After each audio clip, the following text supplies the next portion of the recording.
ეს მისი სპეციალობაა.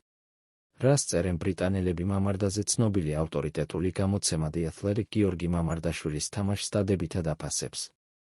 მიუხედავად იმისა, რომ ლივერპული მანჩესტერ სიტისთან სტუმრად 0-3 განადგურა, გიორგი მამარდაშვილმა ბრიტანული პრესის მხრიდან შექება დაიმსახურა.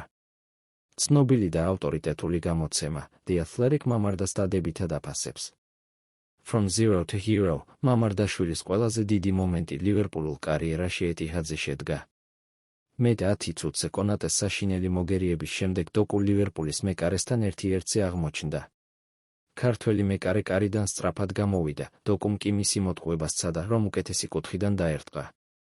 მიუხედავად იმისა, რომ მამარდაშვილის ფეხი დოკუს არ შეხებია, მისი მუხლი შეეხო და ვარზე გადამოწმების შედეგად პენალტი დაინიშნა. მიუხედავად იმისა, რომ ლიგაში ყველაზე კარგ ფორმაში მყოფი ჰალანდის წინააღმდეგ იყო, მამარდაშვილმა კუთხე გამოიცნო და მარცხენა ხელით პურთი მოიგერია.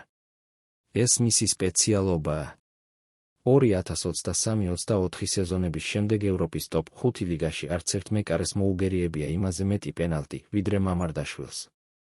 25 წლის მეკარე ზაფხულში ვალენსიადან მივიდა, 1 წლის შემდეგ, რაც 25 მილიონიანი კონტრაქტი შეათანხმეს, ის გუნდში ალისონის მომავალ შემცვლელად მოვიდა. ბრაზილიელმა მელარემ ტრავმა მიიღო გალათასარაისთან, რის შემდეგაც მამარდაშვილი რთული გამოწვევის წინაშე აღმოჩნდა. მას რამდენიმე კარგი სეივი ჰქონდა, მაგრამ ასევე გარკვეული კითხვები გააჩინა ჩატარებულ 7 შეხვედრაში.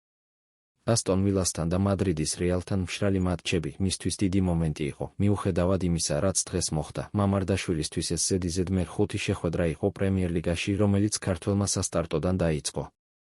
რთული სათქმელია იქნება თუ არა ის სანაკრებო პაუზიდან დაბრუნების შემდეგ კვლავ ძირითადის მეკარე, რადგან როგორც არნე სლოტმა განაცხადა, ალისონი სწორედ სანაკრებო შეხვედრების შემდეგ დაბრუნდება. Betson Sport